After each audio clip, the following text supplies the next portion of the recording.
ক্ষমতা নাই। বিনা কাজায় যারা এই কোরআন শরীফের অজিফা পড়ে কোরআনকে হেফাজত করে, ওই জালিমের ক্ষমতা নাই, ক্ষমতা নাই একটা মানুষকে এখান থেকে তাড়িয়ে দেবে। জোরে বলুন। কামেল মুর্শিদকে জিজ্ঞাসা করছে, হুজুর আমার তো কাগজপত্র ঠিক নাই, এনআরসি হবে বলছে, আমাকে মনে হয় দেশ থেকে চলে যেতে হবে। আমার মেহবুব বান্দা বলে দিচ্ছে, ও আমার মুরিদ, চিন্তার কোনো কারণ নাই বাবা, কারণ নাই, কারণ নাই। তুমি ধোঁকাবাজ হয়েও না, তুমি চিটিংবাজ হয়ে যেও না, তুমি লম্পট হয়ে যেও না। তুমি বিনা কাজায় নামাজ আদায় করো, বিবি বাচ্চাদেরকে নামাজ পড়াও, সকাল সন্ধ্যা উরসাকিল মাহফিল করো বাবা, বিনা কাজায় কোরআনের ওজিফাটা পড়ো বাবা, তুমি তাকওয়া করো, পরেজগারি করো। আর বাবা সুদের ফিতনাটা হলো বড় জুলুম, এই সুদের কাজটা তুমি পরিত্যাগ করে দাও, আল্লাহ পাক তোমাকে হেফাজত করবে। অত সহজ নাই, যা ইচ্ছা তাই করব, যেটা মনে হবে সেটা করব, অত সহজ মনে করলে হবে না।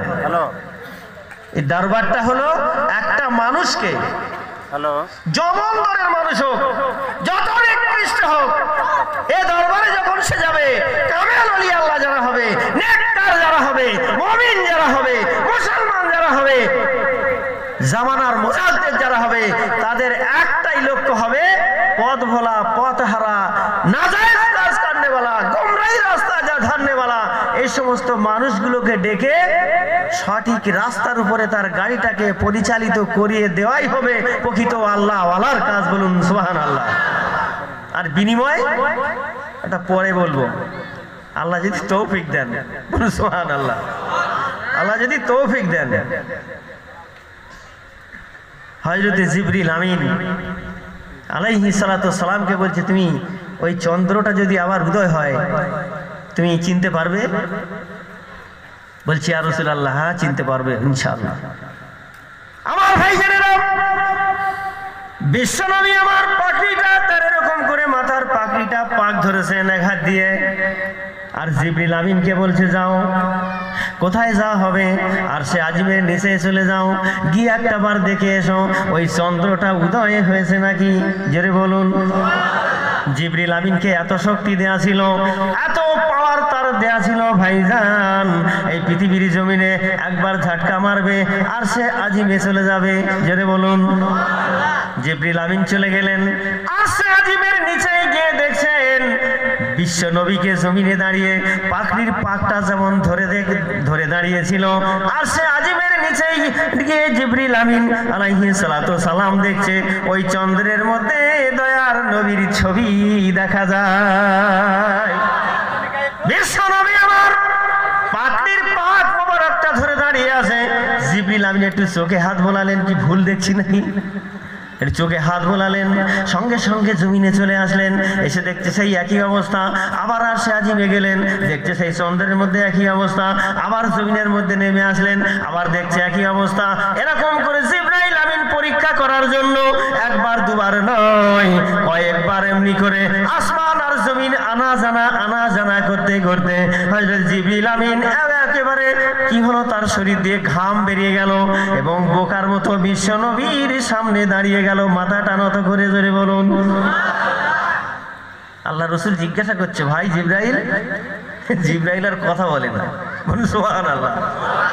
বলছে, ভাই, ও ভাই জিবরাইল, তুমি একেবারে জড়সড় হয়ে গেলে, তোমার মাথাটা নিচে হয়ে গেল, কি ব্যাপার, তুমি কিছু বলছো না? হযরত জিবরিল আমিন আলাইহিস সালাতু ওয়াস সালাম ওই সময় বলতে বাধ্য হয়েছিল, ইয়া রাসূলুল্লাহ, আপনি কে? বলুন না সুবহানাল্লাহ, আপনি কে? এই জায়গাটা কিন্তু মারুফাতার বলা যাবে না, বলা নিষেধ আছে। আমি ওখান থেকে ছেড়ে একটু সরে এসে বলবো ইনশাআল্লাহ। মারুফাত গুপ্ত ভেদ, রহস্য, ওই যে দুজনার কি খেলাটা আমরা বুঝতে পারবো না, এই জায়গাটা বলতে নিষেধ আছে। আমি হাদিস থেকে আপনাদের কাছে পেশ করব ইনশাআল্লাহ। ওখানে দুজন, আল্লাহ এবং তার রসুল। আল্লাহর কোনো কায়া ছিল না, আর নবীর কোনো ছায়া ছিল না। এখন দুজনের মধ্যে ঢুকে গেছে। জোরে বলুন সুবহানাল্লাহ। এর খেলা কে বুঝবে? কে বুঝবে খেলাটা? বোঝার মতো কোনো ক্ষমতা নাই। জিবরিল আমিন আলাইহিস সালাতু ওয়াস সালাম ওখান থেকে কি করলেন? উম্মে হানির ঘরে আমার নবী রাসূলুল্লাহ আরাম করছেন। সঙ্গে সঙ্গে আল্লাহ পাক রব্বুল আলামিন জিবরিল আমিনকে পাঠিয়ে দিলেন, চলে যাও। কোথায় যাব? আমার বন্ধুকে গিয়ে জানিয়ে দাও আমার বন্ধু উম্মে হানির ঘরে আরাম করছে। ও আমার জিবরাইল, আমি পাগল হয়ে গেলাম আমার বন্ধু দিবানাকে দেখার জন্য। সমস্ত নবীরা বলছে আল্লাহ পাক রব্বুল আলামিন তুমি যাতে খুশি, আমরা নবীগণ তাতে খুশি। আমার আল্লাহ জানিয়ে দিচ্ছে, ও নবীগণ তোমরা জেনে রেখে দাও আমার হাবিব নবী যাতে খুশি হয়, আমি আল্লাহ পাক তাতে খুশি হই। নবী আল্লাহর খুশিতে নবীরা খুশি, আর নবী আল্লাহ বলছে আমার হাবিবের খুশিতে আমি আল্লাহ খুশি। বলুন সুবহানাল্লাহ। জিবরাইল আমিন চলে আসলেন। সংক্ষিপ্ত বলি, সময় খুলবে না, মাওলানা সাহেব এখনো আছেন একজন। সব টাইম যদি আমি শেষ করে দিতে আর আমার উপায় নাই। ওখান থেকে নিয়ে আসা হলো ব্রকে করে। কোথায়? মসজিদুল আকসা। ওখানে সমস্ত আম্বিয়া আলাইহিস সালাতু ওয়াস সালামদেরকে আল্লাহ পাক সেদিনকে ওই মসজিদে আকসার মধ্যে হাজির করলেন, আর ওখানে পরিচয় করিয়ে দিলেন, এই সমস্ত নবীরা আজকে তোদের পরিচয় করিয়ে দিচ্ছি, তোরা সবার আগে এসেছিস, আর আমার হাবিব আমার নবী আজকে হবে এই মসজিদুল আকসা সমস্ত আম্বিয়াদের ইমামুল মুরসালিন। জোরে বলুন সুবহানাল্লাহ। 2 রাকাত নামাজ পড়লেন, নবীদের সঙ্গে কথাবার্তা হলো। বড়কে চেপে এবার কোথায় যাবে? বলুন? আল্লাহর সঙ্গে দিদার করতে। বড়কের পিঠে পা রেখেছে, একটা পা বড়কের পিঠে, বড়ক নড়াচড়া করছে। জিবরাইল আমিন ধমক দিয়ে বলছে, বিয়াদব, তুই নড়াচড়া করছিস, তোর পিঠের উপরে কে চেপে যাবে তোর খেয়াল আছে? যার জন্য আল্লাহ কায়নাত বানিয়েছে আর বরাক তোকেও বানিয়েছে। বলুন সুবহানাল্লাহ। বরাক বলছেন বিশ্বনবী দয়ার নবী আমার পিঠে চেপে আল্লাহর বাড়িতে ভ্রমণ করতে যাবে, এটা আমার অজানা নয়। আমার নসিব বুলন্দ হয়ে গেল। ওই জান্নাতের মধ্যে হাজারো হাজারো বরাক থাকা সত্ত্বেও আল্লাহ পাক আমার মতো অদমকে বরাদ্দ করেছে। বরাক বলছেন, নড়াচড়া করছেন। আল্লাহর হাবিব দয়ার নবী বুঝতে পারে কিনা কথা বলেন। জিবরিল আমিনকে আল্লাহ রসুল বলছে, একটু চুপ করো ভাই, দেখি আমি বরাকের কি হয়েছে। আল্লাহর নবী বলেন, ও বরাক তুমি কেন নড়াচড়া করো বলো? জান্নাত থেকে যে বরাকটা পাঠানো হয়েছিল তার এত গতি, কারেন্ট তো দূরের কথা, ও কারেন্ট তার কাছে হার মেনে যাবে। ওই বরাক বলছে, ইয়া রাসূলুল্লাহ, ইয়া হাবিবাল্লাহ, হুজুর আপনি আমার পিঠের উপরে চাপবেন, একটা ঝটকা দুনিয়ার জমিনে মারবো, সঙ্গে সঙ্গে আসে আজিমের নিচে চলে যাব। জোরে বলুন। আমার ভাইজানেরা, বরাক বলছেন, ইয়া রাসূলুল্লাহ, ইয়া হাবিবাল্লাহ, হুজুর আজকে যেমন করে আমি আপনাকে আরশে আজিমে নিয়ে যাব, আল্লাহর বাড়িতে আপনার সাক্ষাৎ করাতে নিয়ে যাব, কাল হাসরের ময়দান যেদিন কায়েম হবে, আপনার গুনাহগার উম্মতি যারা হবে আপনাকে কথা দিতে হবে। সেদিন ওই হাসরের ময়দানটা এত ভয়ঙ্কর হবে, মাথার অর্ধ হাত উপরে সূর্যটা নেমে আসবে, পৃথিবী ছাড়া 13 লক্ষ গুণ বড় সূর্য। সেদিনকে তার 12টা মুখ বেরিয়ে আসবে, মানুষের ঘামে হাবুডুবু খাবে। ইয়া রাসূলুল্লাহ, ইয়া হাবিবাল্লাহ, হুজুর গো আপনার গুনাহগার উম্মতি যারা হবে তারা সেদিনকে পানি পানি ত্রাহি ত্রাহি করে চিল্লাতে থাকবে, ইয়া রাসূলুল্লাহ, ইয়া হাবিবাল্লাহ, হুজুর আমাকে একটু কথা দেন। কাল হাসরের ময়দানে যেদিনকে মানুষ পানির জন্য ছটফট করবে, সেদিনকে আপনি আমার পিঠে চেপে আল্লাহ পাক আপনাকে দয়া করে মায়া করে আপনাকে হাউজে কাউসার দান করবেন। ওই হাউজে কাউসারের পানি এক হাতে নেবেন, আমার পিঠে বসে যাবেন, আমি বরাক ছটফট করে আপনার গুনাহগার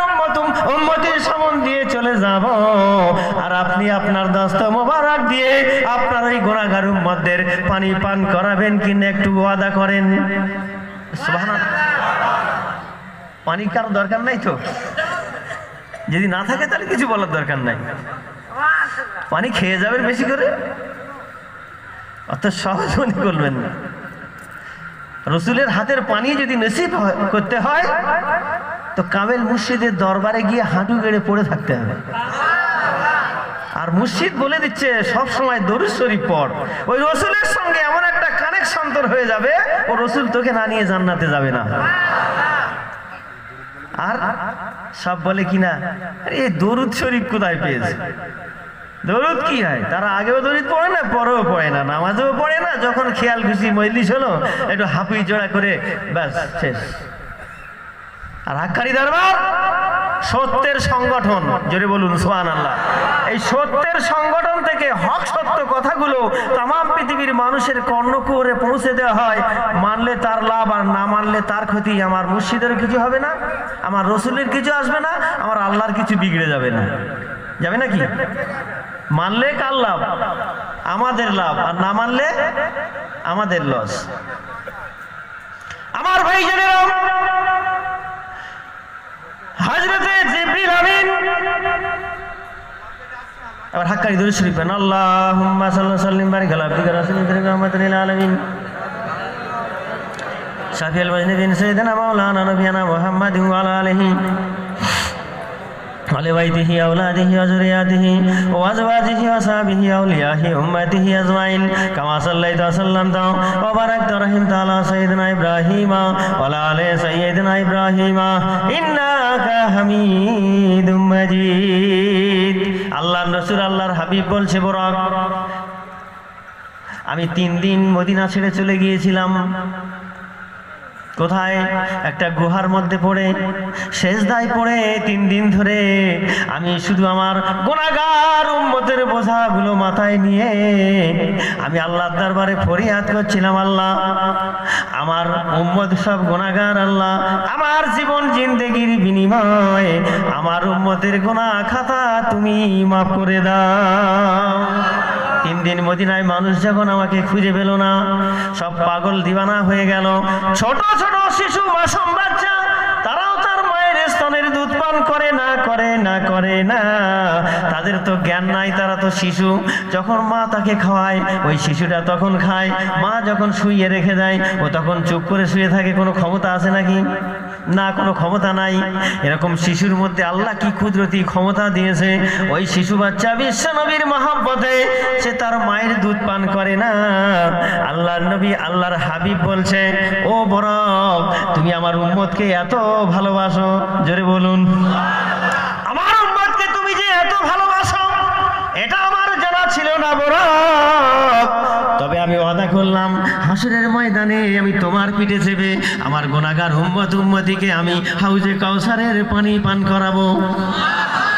শুধু তাই নয়, তোমাকে আমি আরো একটা সুসংবাদ দয়ার নবী তোমায় দিয়ে যাই, তুমি জেনে রেখে দাও আমার উম্মতকে মহব্বত ভালোবাসা স্থাপন করার কারণে আমি আল্লাহ পাক, আমি এই দয়ার নবী বিশ্ব নবী আল্লাহ পাক যেদিনকে হাসরের ময়দান কায়েম করে আল্লাহ যে জান্নাতে আমাকে প্রবেশ করাবে, আমিও আল্লাহর নবী বরক তোমাকে না নিয়ে দয়ার জান্নাতে কদম রাখবো না। ভালোবাসা যদি করা যায় নবীর সঙ্গে, এটা নসিব হবে না? হবে না? হবে। তাহলে নবীর সঙ্গে মহব্বত ভালোবাসা করতে হলে তার প্রতি বেশি বেশি দরুদ পড়তে হবে। কামেল মুর্শিদ কাকে বলে বলুন? কাকে বলে কামেল মুর্শিদ? দরুদ বেশি বেশি পড়তে হবে। নবীর সঙ্গে তার কানেকশন সর্ব অবস্থায়। বিশ্ব নবী আছেন তিনি মদিনাতুল মুনওয়ারাতে, কিন্তু তার ওই উম্মতের উপরে তার নজরটা থাকবে। ঘোষম পুকুর এখান থেকে যখন কোনো বান্দা হাক্কানি দরুদ শরীফ পড়ে, আল্লাহর কোনো বান্দি যখন হাক্কানি দরুদ শরীফ পড়ে, একজন ফেরেশতা দাঁড়িয়ে আছে রসুলের রওজা মুবারকের পাশে। তাকে দাঁড় করানো আছে একটাই কারণে, পৃথিবীর যে কোনো প্রান্ত থেকে যখন কোনো মানুষ নবীর উপরে দরুদ শরীফ পাঠ করে, ওই ফেরেশতাটা নিজ কানে শুনে আল্লাহর নবীর কাছে গিয়ে বলেন, ইয়া রাসূলুল্লাহ, ঘোষম পুকুরে সলিমউদ্দিন তার আব্বার নাম অমুক, তার মায়ের নাম অমুক, সে এই বংশের মানুষ, আপনার উপরে দরুদের নজরানা পাঠিয়েছে। আল্লাহ নবী সঙ্গে সঙ্গে খুশি হয়ে যান। কেন? আল্লাহ বলছেন আমি শুরু থেকে করছি, এখনো করছি, আর শেষ পর্যন্ত করব। আমি নামাজ পড়ি না, রোজা করি না, আমি তাসবিহ করি না, তাহলিল করি না, আমি দান করি না, সাদকা করি না, আমার সব কিছু করার দরকার নাই, দরকার নাই, দরকার নাই। ও আমার বান্দারা, তোরা দুনিয়ার জমিনে গিয়ে তোরা এসব কাজগুলো করবি, তবে আমি একটা কাজ করছি আর এখনো করছি, করব। সেটা হলো ইন্নাল্লাহা ওয়া মালাইকাতাহু ইউসাল্লুনা আলান নবী। জোরে বলুন। আমি আমার নবীর উপর সর্ব অবস্থায় দরুদ পাঠ করে থাকি। জোরে বলুন না সুবহানাল্লাহ। কে বলছে? আল্লাহ বলছে আমি সর্ব অবস্থায় আমার নবীর প্রতি আমি দরুদ পাঠ করে থাকি। আর আমরা সেই নবীর উম্মত হয়ে আমরা এত জ্ঞান অর্জন করে ফেলেছি, শিখে ফেলেছি, মাদ্রাসা ফারাজ হলেই এইসব জিনিসগুলো হবে। মাদ্রাসায় যেখানেই যাবে ও ফিরে এসেই এই ব্যাগড়া মারবে, বাঁচাবার কোনো উপায় নাই। কিন্তু যারা কিছু জানে না, আমি এটা বলছি না যে মাদ্রাসায় যেতে হবে না, যাও, সঠিক শিক্ষাটা অর্জন করে এসো, সঠিক শিক্ষাটা অর্জন করে এসো। ও তোমাকেও যেতে হবে, আমাকেও যেতে হবে। আর যারা প্রত্যেক সপ্তাহে মসজিদের দরবারে যায়, যারা কিচ্ছু জানে না, মাদ্রাসার দরজাও দেখে নাই, ওলিয়া মাদ্রাসার প্রতি সপ্তাহ কোরআন তাফসীর ক্লাসের মাহফিল করার কারণে কামেল 8 মুর্শিদের কাছ থেকে যিনি যে ফয়েজ, বরকত, অজানা ইলমের জ্ঞান, যা কোনো মাদ্রাসার দেওয়ার ক্ষমতা নাই, কোনো ওই শিক্ষককে দেওয়ার ক্ষমতা নাই। এক একটা মুরিদকে কামেল মুর্শিদ 8 মুর্শিদের ফয়েজ বরকত তার মুরিদের সিনার মধ্যে প্রবেশ করিয়ে দেন। যার কারণে দেখবেন হাক্কানি আঞ্জুমানের মুরিদ মুতাক্কিররা যেখানে থাকে সেখানে সবসময় একটু ঠল্লা মল্লা হয়ে থাকে। আর বিতর্ক যদি না থাকে, সব যদি একতরফা হয়ে যায়, তাহলে সেখানে আইন ভালো থাকবে নাকি? বিতর্ক সবসময় দরকার আছে। হক ওয়া জাহাকাল বাতিল, হক হকের জায়গায় থাকবে, আর না হক দূরীভূত হয়ে যাবে। কিন্তু কিছুদিনের জন্য একটু বাড় বৃদ্ধি তার হবে। আমার ভাইয়েরা, হাক্কানি আঞ্জুমান যে সত্যের সংগঠন, ও এখনো আছে, আগামীতে থাকবে। আর কিয়ামত যতদিন না হবে ততদিন পর্যন্ত হাক্কানি আঞ্জুমানের একটা ক্ষতি করার কোনো ক্ষমতা কারো হবে না। তো আমার ভাইজানেরা, আমরা শুধু সিলসিলা আর দলমত জামাত নিয়ে পেরেছান। ও এই করে সেই করে, এখানে যাসনি ওখানে যাসনি, ও সব সুফি সাহেবের দল, ও ফকিরের দল, ও আখের ফানার দল, ও চলবা সেঙ্গের দল, বলে না বলে না, চলবা সেঙ্গের দল। ও আমার ভাইজানেরা, সুফি মুফতি আজান গাছী রহমাতুল্লাহ আলাইহির মুরিদ যদি ইন্তেকাল হয়ে যায়, তার জন্য কি বলতে হবে? ইন্না লিল্লাহি ওয়া ইন্না ইলাইহি রাজিউন। আর যদি অন্য কোনো সিলসিলার ভাই মরে যায়, তার কি বলতে হবে? মিনা খালাকনাকুম বলতে হবে নাকি? তাহলে কি বলতে হবে? ওটাই বলতে হবে, ইন্না লিল্লাহি ওয়া ইন্না ইলাইহি রাজিউন। তাহলে সবার জন্য এটা প্রযোজ্য, সবাইকে বলতে হবে কিনা? যদি সবাইকে এটা বলতে হয়, তাহলে আমরাই শুধু চলবা সেঙ্গের দল, আর ওরা কি কিসের দল? ওরা কি চলবা সেঙ্গে যাবে না? চলবা সেঙ্গে কথার অর্থ হলো, এই দুনিয়ার জমিনে তুমি যে অবস্থায় আছো না কেন, আল্লাহর ডাক যখন কুল্লু নাফসিন যায়কাতুল মউত, এই মউতের পায়গাম যখন এসে যাবে, যে সুরতে, যে হালাতে, যে অবস্থায় থাকো, ওই অবস্থায় তোমাকে আল্লাহর ডাকে সাড়া দিতে হবে। এর জন্য আমার কামেল মুর্শিদ বলছে, চল বাসেঙ্গে একদিন হাম ভি ইসি সুরাসিয়া। তুমি যে অবস্থায়, যে সকলে, যে সফরে, যে রাস্তায়, যে ব্যবসায়, যে কাজে, যে কর্মে তুমি লিপ্ত আছো, যে অবস্থায় আছো, মৃত্যুর পায়গাম যখন এসে যাবে, ওই অবস্থায় মা বলার টাইম দেবে না, আজরাইল তোমার জান হরণ করে নিয়ে চলে যাবে। এর নাম তো চল বাসেঙ্গে। আরে আমরা খালি ব্যঙ্গ করি, এরাই চলবা সেঙ্গের দল, আমরাই যাব, তোমরা থেকো, তোমাদের যাওয়ার দরকার নাই। আমার ভাই জানেন, আল্লাহর নবী, আল্লাহর হাবিব, দয়ার নবী আমার ব্রকের পিঠে চাপলেন, আর কোথায় চলে গেলেন? সিদরাতুল মুনতাহা। সিদরাতুল মুনতাহায় গিয়ে হযরত জিবরিল আমিন বলছে, ইয়া রাসূলুল্লাহ, ইয়া হাবিবাল্লাহ, হুজুর গো, এখান থেকে আমি জিবরাইল আর একটা কদম আগে যেতে পারবো না। আল্লাহর নবী বলছে, ভাই জিবরাইল, 1,24,000 মতান্তরে 2,24,000 পয়গম্বর, সবার কাছে তুমি ওহী নাজিল আল্লাহর কাছ থেকে ওহী নিয়ে এসেছো। বলো বলো, তুমি কি আল্লাহকে কোনো দিন দেখেছো? বলছে হযরত জিবরিল আমিন বলছে, দয়ার নবী গো, আমি আল্লাহকে দেখি নাই, আর আমার আল্লাহর দিকে ধাবিতমান হওয়ার রাস্তা হলো এই সিদরাতুল মুনতাহা পর্যন্ত। এখান থেকে আল্লাহ পাক রব্বুল আলামিন 70,000 পর্দার মধ্যে থেকে ওহী নাজিল করে বলে দেয়, ও জিবরাইল, চলে যাও অমুক নবীর কাছে গিয়ে এই পায়গামটা তুমি পৌঁছে দাও। বলছে, আমি এই পর্যন্ত আমার রেঞ্জ, আমার গতি সিদরাতুল মুনতাহা পর্যন্ত। এখান থেকে যদি আমি আর একটা কদম আমি যদি এগিয়ে যাই, আমি জিবরাইল জ্বলে পুড়ে আমার দেহ বডিটা ছারখার হয়ে যাবে। আমার নবী কি করলেন? জিবরাইল সঙ্গ ছেড়ে গেল। এবার কে নিয়ে যাবে? চিড়িয়াখানা দেখতে যাব, যদি আমার আপনার চেনা জানা রাস্তা থাকে বা কোনো সাথী সঙ্গীর সঙ্গে যদি যাওয়া হয়, এখন তো কোনো ব্যাপার নাই। এমন একটা সময় ছিল আমার ভাইজানেরা, চিড়িয়াখানা মানুষকে জিজ্ঞাসা করে করে এখন চলে যাওয়া যাবে, কিন্তু এমন একটা সময় ছিল যে সময় এত টেলিফোনের ব্যবস্থা ছিল না, এত মানুষের আনাগোনা ছিল না, রাস্তা যদি জানা থাকে তবে যাওয়া সম্ভব, আর তা নাহলে কোনো বন্ধু আগে গিয়েছে তার সঙ্গে, কি কথা ঠিক তো? কিন্তু সিদরাতুল মুনতাহায় গিয়ে জিবরাইল ছেড়ে দিল।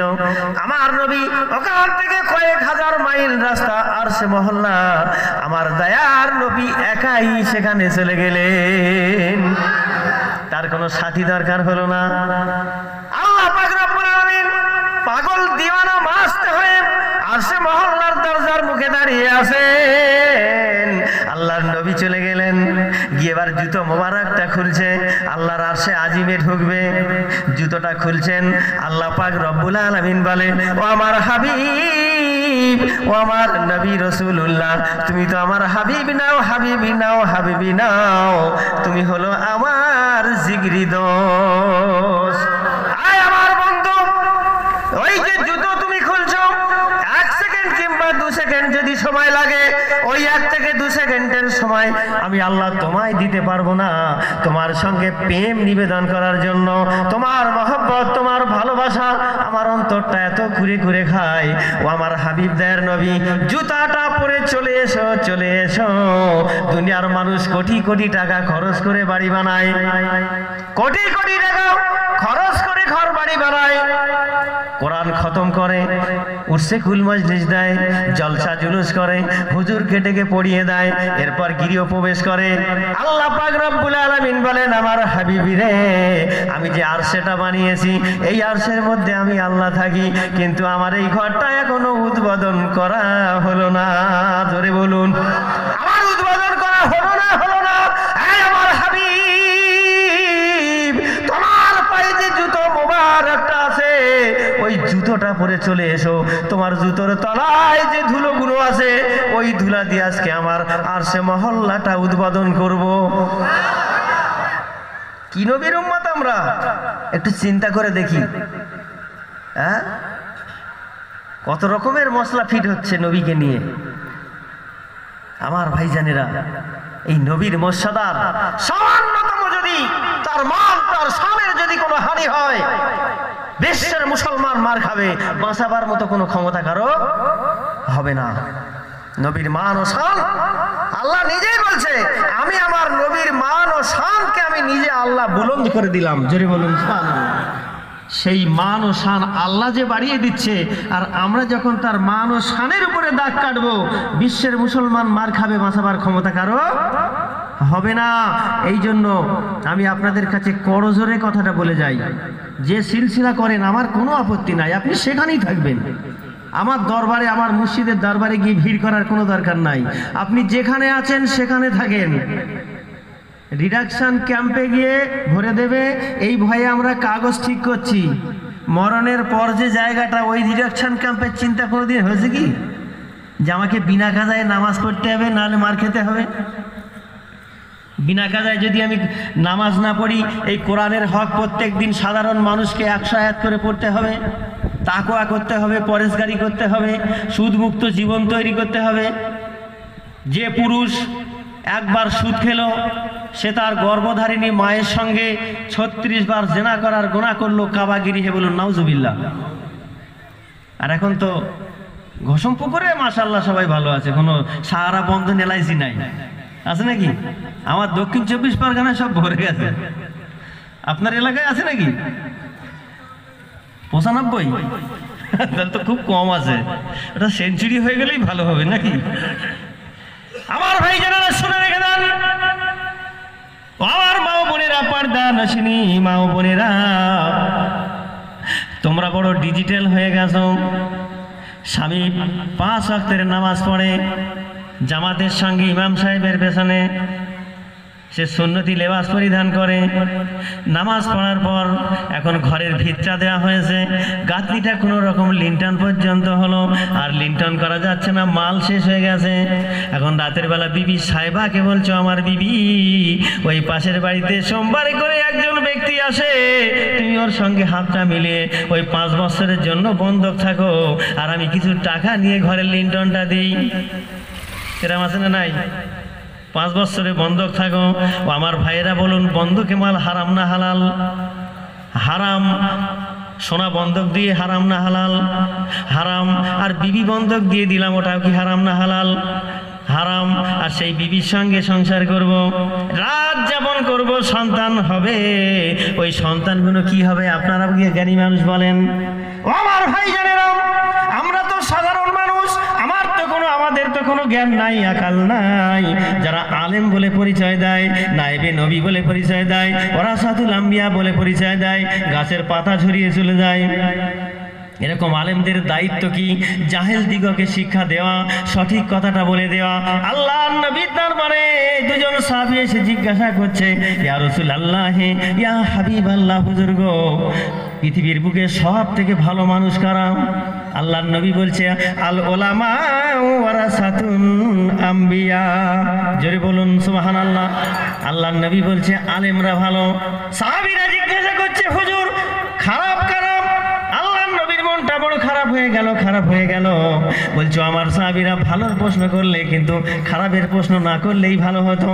সাহাবীরা বলছে, ইয়া রাসূলুল্লাহ, আপনি বলেন, আপনি যদি ফয়সালা করে দিয়ে না যান, তাহলে আমরাও যদি ওই গোমরা রাস্তায় চলে যাই, পথভ্রষ্ট হয়ে যাব, আপনার রাস্তা থেকে সরে যাব, আল্লাহকে ভুলে যাব, আপনার তরিকা ছেড়ে যাবে। ইয়া রাসূলুল্লাহ, আপনি বলে যান, বলে যান। আল্লাহর নবী তার পাক জবানে বললেন, ও আমার সাহাবীরা, পৃথিবীর মধ্যে যদি কেউ ভালো থেকে থাকে, তার চেয়ে যদি কেউ ভালো থেকে থাকে, তার থেকে যদি কেউ ভালো থেকে থাকে, তো সে হলো এই আলেম সমাজ। জোরে বলুন। নবী আমার পক্ষান্তরে আবার জানিয়ে দিলেন, ও আমার সাহাবীরা, শুনে রেখে দাও, জেনে রেখে দাও, পৃথিবীর মধ্যে সব থেকে নিকৃষ্ট, তার থেকে নিকৃষ্ট, তার থেকে খারাপ যদি কেউ থাকে, তো সে হলো এই আলেম সমাজ। কি ব্যাপার? আলেমরা ভালো, আবার এই আলেমরা খারাপ, ব্যাপারটা কি আমার বুঝে আসে না। আমার ভাইজানেরা, কোন আলেমের অনুসরণ করব? কোন আলেম সঠিক পথে আছে?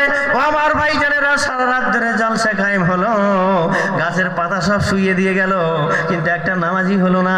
সুদমুক্ত জীবন গড়ার কথা বলা হলো না।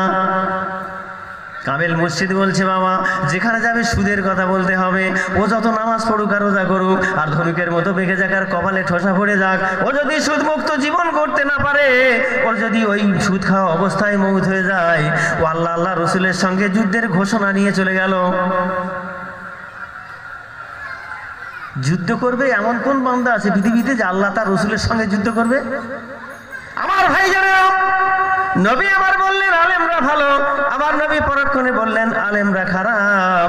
আমিরুল মুমিনিন ওমর ফারুক জিজ্ঞাসা করছেন হযরতে আহাবে কাবা রাদিয়াল্লাহু তাআলা আনহুকে, ও ভাই আহাবে কাবার, বলো আলেম নামের মানুষ কারা? তাদের কেমন আখলাক, স্বভাব, চরিত্র হবে? কে জিজ্ঞাসা করছে? আমিরুল মুমিনিন ওমর ফারুক জিজ্ঞাসা করছে আহাবে কাবারকে, বলো আলেম নামের মানুষগুলো কেমন হবে? হযরতে আহাবে কাবার রাদিয়াল্লাহু তাআলা বলছেন, হযরতে আহাবে কাবার, আবার হাক্কানি দর্শক কি এদিক ওদিক দেখছেন আপনারা? আল্লাহুম্মা সাল্লি ওয়া সাল্লিম বারিক আলা আবদিকা রাসূলিল কারীম রাহমাতাল লিল আলামিন। শাফিউল মুজনিবিন সাইয়্যিদিনা মাওলানা নবিয়ানা মুহাম্মাদিন ওয়া আলা আলিহি ওয়া বাইতিহি ওয়া আওলাদিহি ওয়া যুররিয়াতিহি ওয়া আজওয়াজিহি ওয়া সাহবিহি ওয়া আউলিয়াহি উম্মতিহি আজমাইন কামা সাল্লাইতা ওয়া সাল্লামতা ওয়া বারাকতা ওয়া রাহিমতা আলা সাইয়্যিদিনা ইব্রাহিম ওয়া আলা আলি সাইয়্যিদিনা ইব্রাহিম ইন্নাকা হামিদুম মাজিদ। হযরত আবু কাবা রাদিয়াল্লাহু তাআলা আনহু বলেন, আমিরুল মুমিনিন ওমর ফারুক অদ্য পৃথিবীর বাদশা আপনি শুনে রেখে দেন, আলেম নামের মানুষ যারা নবীর ওয়ারিস হবে, তারা নবীর বংশধর হবে, তাদের হাতে ইসলামের চাবিকাঠি থাকবে, তারাই সঠিক রাস্তাটা দেখাবে। আমিরুল মুমিনিন জিজ্ঞাসা করছে, আহাবে আমার ভাই একটাবার তুমি তোমার জবান দিয়ে বলো বলো বলো বলো, ওই আলেম নামের মানুষ যারা হবে, ওই আলেমের অন্তর থেকে কখন দূরীভূত হয়ে যায়, ওই আলেমের অন্তর থেকে এলেমটা কখন চলে যায়, ওই আলেম কখন গোমরার রাস্তা ধরে নেয়। হযরত আবু কামার রাদিয়াল্লাহু তাআলা বলছেন, আমিরুল মুমিনিন আপনি কেমন করে আমাকে প্রশ্ন করেন আলেমের অন্তর থেকে এলেম কখন চলে যায়? আমিরুল মুমিনিন বলছে, তোমার মধ্যে এলেম আছে, তুমি বিশ্ব নবীর কাছে কালেমা পড়েছো, তুমি তো সাধারণ মানুষ নয়। আল্লাহর নবী বলেছেন, তাকু ফিরাসাতিল মুমিনি ফাইন্নাহু ইয়ানজুরু বিনুরিল্লাহ। আল্লাহর দিবানা যারা হয়, আল্লাহর ইশকে যারা পাগল দিবানা হয়ে যায়, নবীর সঙ্গে প্রেম যারা নিবেদন করে, আল্লাহ পাক রব্বুল আলামিন একে চন্দ্র দুয়ে পক্ষ, আর অন্তরের মধ্যে একটা চক্ষু আছে তিনে নেত্র, ওই তিনে নেত্র চোখটা আল্লাহ পাক তাদের দান করেন। জোরে বলুন। এই তিনে নেত্র চক্ষু দিয়ে আমি আমিরুল মুমিনিন রাদিয়াল্লাহু তাআলা আনহু আমি লক্ষ্য করে দেখছি তোমার মধ্যে জ্ঞান আছে। জোরে বলুন সুবহানাল্লাহ। ও ভাই আহাবে কাবার তোমাকে বলতে হবে আলেম নামের মানুষ যারা হবে, ওই আলেমের অন্তর থেকে এলেমটা কখন চলে যায় একটাবার বলো বলো। হযরত আবু কাবার রাদিয়াল্লাহু তাআলা আনহু বলছেন, আমিরুল মুমিনিন শুনে রেখে দেন, আলেম যখন টাকা টাকা করে পাগল হয়ে যায়, আলেম যখন টাকা টাকা করে মাস্ত হয়ে যায়, আলেম যখন দুনিয়ার রসে রসে যায়, আলেম যখন দুনিয়ার মজায় মজে যায়, আলেম যখন ইসলামের প্রচার করে 1 ঘন্টা 2 ঘন্টা 3 ঘন্টা দিন প্রচার করা অপেক্ষা টাকার মানটা যখন বেশি হয়ে যায়, টাকার সংখ্যাটা যখন তার বেশি হয়ে যায়, ও আমিরুল মুমিনিন ওমর ফারুক আপনি শুনে রেখে দেন, জেনে রেখে দেন, ওই আলেমের অন্তর থেকে আস্তে আস্তে এলেম তখন বিদায় নিয়ে চলে যায়, কিন্তু ওই আলেম বুঝতে পারে না। কথা বোঝা গেল?